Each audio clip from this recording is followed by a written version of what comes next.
Hey everybody, welcome back to Electric Cafe. Today's album review is on Nine Inch Nails' third album from 1999 called Fragile. This is the double CD.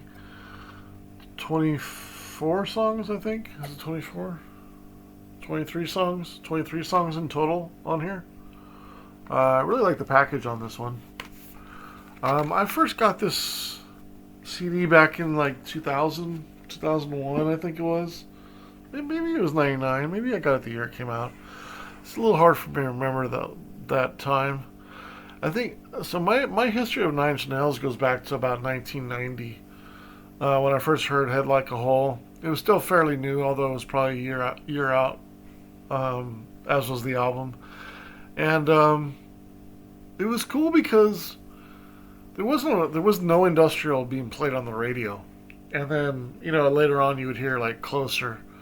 Even by '94, there was really no industrial. I mean, grunge got there was a lot of hard rock. There was bands like Helmet and Screaming Trees and all kinds of grunge and stuff like that. Which was cool, but really no industrial on the radio. And it wasn't until for the most part, it was Nine Inch Nails was the first song. I mean, there was Faith No More, but that was still hard rock. But there was really nothing that was in industrial till that was played on the radio until like Closer came. But Pretty Hate Machine, Down in It, Head Like a Hole, Terrible Sin, or Terrible Lie, and Sin were all played on alternative radio. So I grew up on that, and I got all the by 1999 I had all the singles and the album, and I was huge into Downward Spiral, all through that period. And then, a big 5 year break from Downward Spiral to this. And in that 5 years, my taste had really, for the most part, kind of gone away from industrial. Skinny Puppy had broken up by the mid 90s, which is my favorite industrial band. Front 242 didn't really have an album out since 93. Frontline Assembly was still doing it, but they were kind of sounding a little too same. So my love for industrial, Network Records wasn't what it was. Neither was Ministry. Wax Trax Records. A lot of my, there were still some things going on in overseas and in Germany and some things like that. But for the most part, industrial was sort of on its way out in a lot of ways, and sort of, I wouldn't say tired, but kind of looking for a little bit new inspiration. And if there was a lot of genres that didn't make it through the '90s, it was sort of the industrial. Some of the industrial didn't make it through the '90s, unfortunately.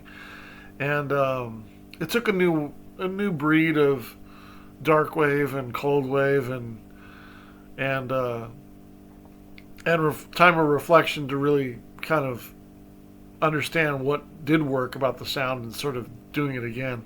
There was a lot of bands that didn't really make it through there, that were sort of blending hard rock and industrial. I did a few of them earlier. Curve, which was a little bit more hard rock and a little bit industrial, but Catherine Wheel was a little bit of that, a little bit more rock, but yeah, there was, blanking on some of the other names like Manufacture and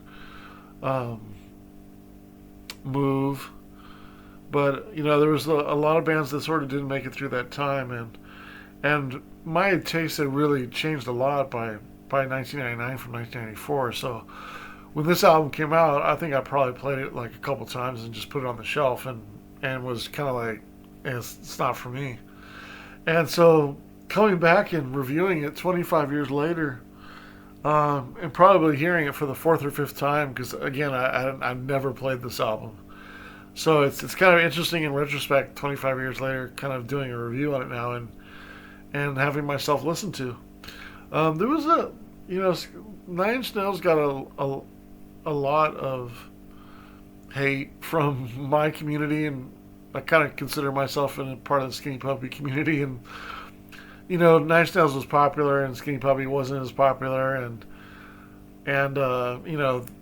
with the track "Dig It" and him sort of making "Down in It" in lieu of that was all sort of a big sort of a put off, but it didn't put off my appreciation because I didn't really learn that was he inspired till later on after I'd already started to like Nine Inch Nails. I didn't hear that till a little bit later that Trent Reznor went to a Skinny Puppy show in '87, I think, and said and totally sort of wanted to be them in a lot of ways, and so, but I did always I did over time through that years, and you sort of,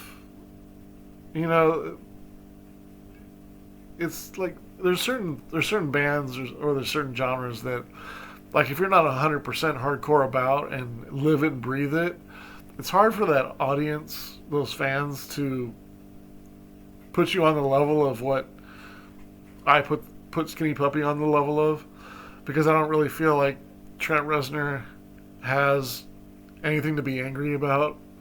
He is a wouldn't say he's a super complex person in my opinion, but he is more complex than most people, artists that do industrial. I feel like, so I do feel like he's an intellectual and a smart guy, but I don't know if I ever fully was 100% that he wasn't doing the videos he was doing for shock value versus being truly about it like Skinny Puppy were. Also, him adding rock into his albums, although I felt like he did it well, like especially with Wish and Happiness is Slavery and the Broken and Fixed albums, but and in Downward Spiral as well. But I didn't feel like he really like lived and breathed industrial, like. And maybe that was true because he went on to do soundtracks and he's sort of doing electronic music and soundtracks, and he's not really necessarily doing the same sort of industrial he was. So maybe in retrospect that he didn't have his heart in that style 110%. I think he's very driven. I think he always wanted to be successful. I think he always wanted to be in a band. I think he always wanted to do what he wanted to do and play music and play a lot of different music, and he got a chance to do that. He's very driven in that way, but like when it comes down to like being hardcore about the stuff you put in your videos and you're not really about it, it always seemed like a little bit of a turnoff for me as far as like having that next level of appreciation that I do for somebody like The Cure or really Depeche Mode or really any band that sort of like that I feel like is really true to what they're representing. Sometimes I felt like Trent Reznor wasn't fully 100% what he was putting off, and the good thing is he kind of helped fix it here, or not fix it, but he evolved it to where it was more about electronic music, and it's still very industrial, but he kind of toned down the imagery a little bit as sort of Nine Inch Nails went on, and I feel like it's more like minimal and more, like artistic. Like when you look at the covers and stuff like that, they're maybe a little bit more like geared towards design than really like industrial. Like any kind of shock value or interesting imagery or something like that. It's more about like colors and geometry and stuff like that. Like and just more of a minimal aesthetic to what he was representing, more just about the music and not really trying to shock people. And I got a little bit of that in Downward Spiral, and I was kind of like, but still, I mean, I really like Downward Spiral. In fact, I think it's probably it's gonna be interesting when I rate that album because I feel like as a concept album, it's fantastic.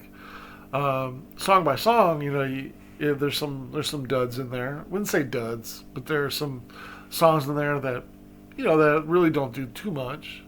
They're sort of segues into other songs and stuff like that. But yeah, it was I think it's really a highly rated album. Fragile's his third album.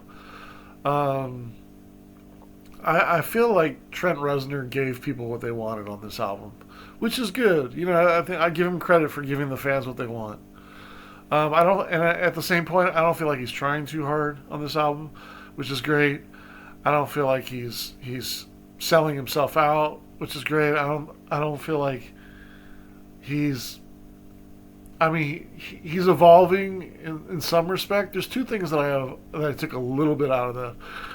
There's some acoustic guitars in here, and some interesting like country western sounds. And so he's mixing some organic sounds with his industrial, which I appreciate, which I feel like is an evolution for the band.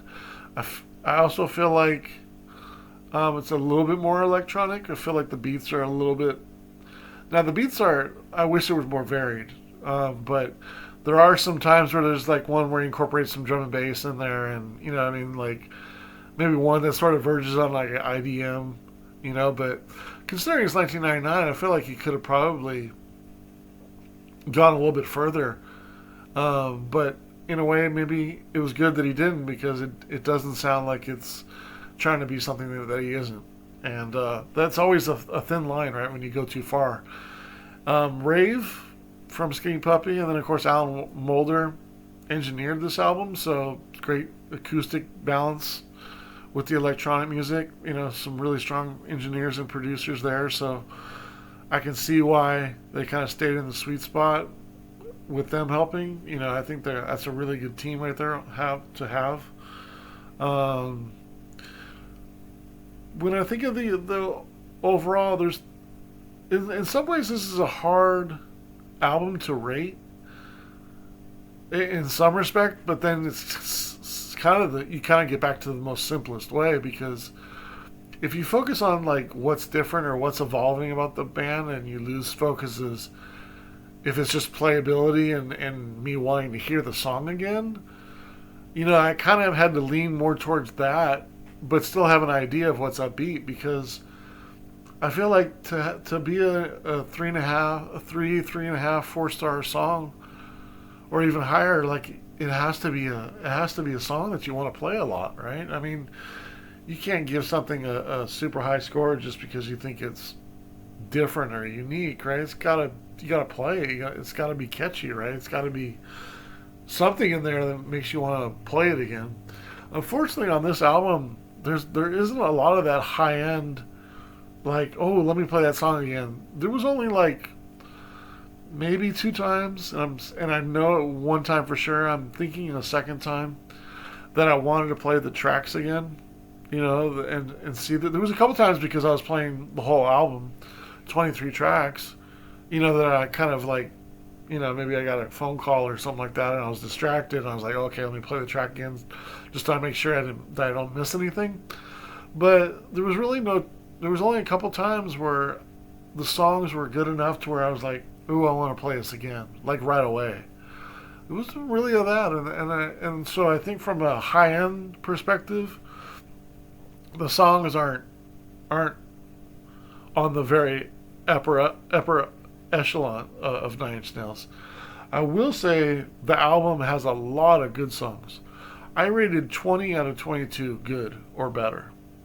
So there's only 2 that are okay. Like so, and it's hard to rate these songs because you know they pretty much Nine Inch Nails. You pretty much know what you're gonna get.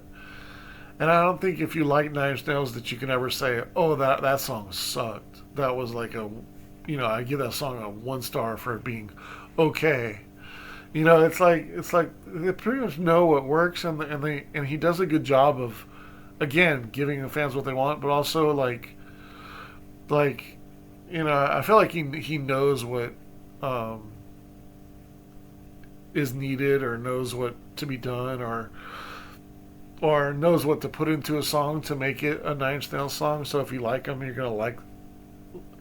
And I liked 20 out of 22 songs. There's only 2 that were like okay. But again, not the songs in the upper echelon. There was no song that I put in 4 stars. You know, there was no song that I thought was excellent on this album, on all 23 songs. In a way, it's kind of a mix of Pretty Hate Machine and Downward Spiral. It's a really good sounding record. There's some melodic chances taken, but not quite to what I would have hoped. There's some good sounding parts, like Into the Void, the organic chimes. Again, the country sounds and the acoustic guitar, like in the track Even Deeper, is cool. Um, and I will say this album keeps your attention for two full CDs, which is a lot, saying that in itself. It has a nice flow to it. A lot of ups and downs in the songs, and also from song to song. And it's a balanced album. Um, I gave the first half of the CD a 2.84 average, and the second half 2.70. So really close. That's my overall thoughts on that. As far as I don't want to go through all 23 tracks. Just I don't want to be a bore, and I think the other thing is, as I'm doing these reviews, I think it's better to possibly, although I like going song to song sometimes. It all depends. Like, I feel like the overall of this review is more important than doing 23 individual ratings of songs. Especially if I already told you that there's none above 4 stars and there's no below 2 stars. They're all going to be good or very good. So I don't feel like I need to really go into it. But I do want to mention the song I'm looking forward to joining you on the second CD, towards the end of the second CD. I said finally some good balanced. Oh, no. Oh, sorry, 29. Or track number 9 on second CD, The Big Come Down.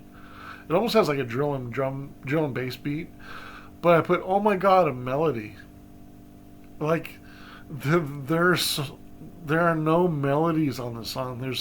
On this album. There's hints of it, but there's not, like, you know what I mean? Like, you hear Terrible Lie and the whole melody goes through the whole chorus. Like, Sin. You know what I mean? There's really, like, that's what's missing on this album. There's melodic parts, but there's no, like, melodies that really kind of. And then you hear The Big Come Down, you're like, oh my god. And it turned out to be the best track, my most favorite track, at 3 3/4 stars. But I couldn't give it a very good. There's a lot of very good songs on here. I rated 2, 3, 4, 5, 6, 7. Right? So 3, 4, 5, 6, 7, 8, 9, 10, 11, 12, 13. 13 tracks out of 22. I didn't rate one track, The Frail, because it's just like a minute track, but 13, right? Rate 13 out of 22 tracks I rated very good. So it's really close to a balance of very good and good songs.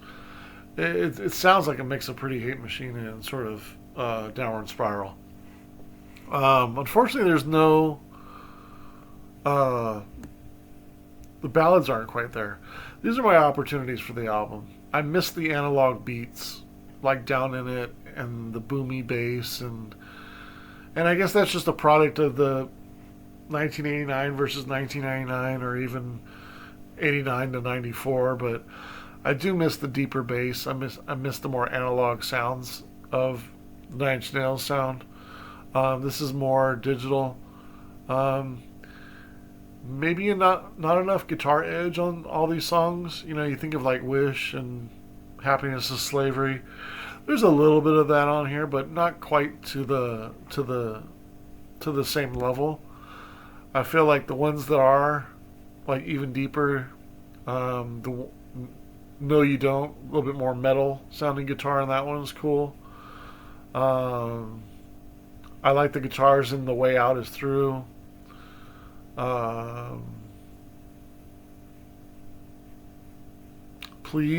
Track Please is more on the heavy side, which is cool. Starfuckers Inc. 3 3/4 stars. That one's a little bit heavier for sure. But kind of missing a little bit of the heaviness a little bit on here.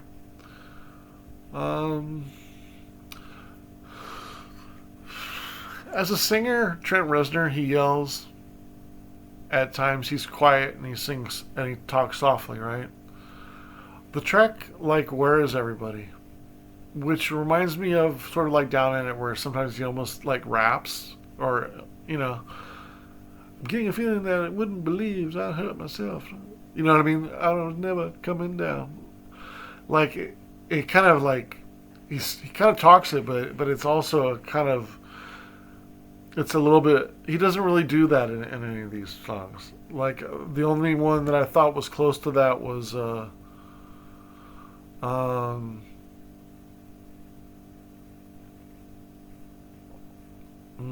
can't even remember which one it was. Uh, yeah, I can't remember. There was one song I felt like where I like the vocals. You know, I like when he yells and I like when he speaks. You know, but I just was I'd like a little bit another level in there. You know, sort of evolving his vocals a little bit. But I do like the way he sings. You know, but again, no really song made me want to play it again or take a trip with it with his parts. Having said that, I still do want to play this album again in its entirety and feel like I want to double check I didn't miss anything. You know, I do have that feeling. So I do feel like I want to play the album again and like it more because I do like Nine Inch Nails. And now I've got a chance to hear it, so again, for the first time in a long time. So I do feel like I want to give it a more fair chance. But through first part, I was really, really looking for some songs to like that I wanted to play again and really enjoy, and I really couldn't. And I think the album needs a little bit more darkness. In some ways, it does lack some highs and some equally lows.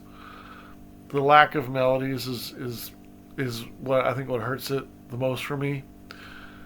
Maybe a good producer could have suggested some of these things to them.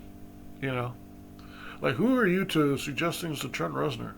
But you know, it's lacking melody. You know, like there's a lot of ups and downs on the songs. Like what Nine Inch Nails does really well, he speaks and then he yells and then he does the chorus, and it's your Nine Inch Nails song. But I'm kind of missing the like the a little bit of the danceability. Although there's a couple in here, and again, I do feel like the album really hits on a lot of different styles. But you know, and again, it's like a mix of both best worlds. Downward Spiral, a little bit of a concept album, and a lot of music, a lot of songs like Pretty Hate Machine in their entirety without any mumble jumble around it or atmospheric or anything like that. No, but there's no, you know, there's no hurt on here. There's no a warm place. There's really no missing some grooves and some songs. You know, maybe some beat solos, some better instrumental parts. But you know, I just want to. I'm saying I'm critiquing this album like this because I wanted more from it, especially for two albums worth. But I'm torn on it a little bit because I think it's a there's no dud songs on here. There's just no fantastic songs. There's a lot of good songs on here. But yeah, overall, I think it's a great sounding album as well. Trent definitely gave the Nine Inch Nails fan what they wanted on this one, I feel like. I got the album a 71 out of 100. I think it's a very good album. The stars average probably is around, as a total of 61 stars divided by 22 songs, which is a 2.77, which puts it around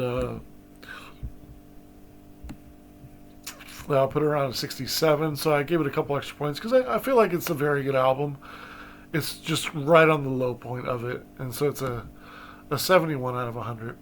And those are my thoughts on Nine Inch Nails' 1999 album Fragile. Just curious what your thoughts are on Fragile. I'm wondering if I'll do any other reviews. I still got to do Downward Spiral. I wonder if I can't really do Fixed or Broken because those are EPs in a way, sort of mini albums. But yeah, I mean, I guess I'll eventually get over to the other last couple. I think there's 3 more Nine Inch Nails album in the I think the next one's The Teeth, right? And then there's a couple, maybe those are 2002, 2007, 2011, and maybe 2018. I think there's maybe 4 albums in there in the 2000s I need to do. But yeah, that's my overall thoughts on Fragile. 71 out of 100.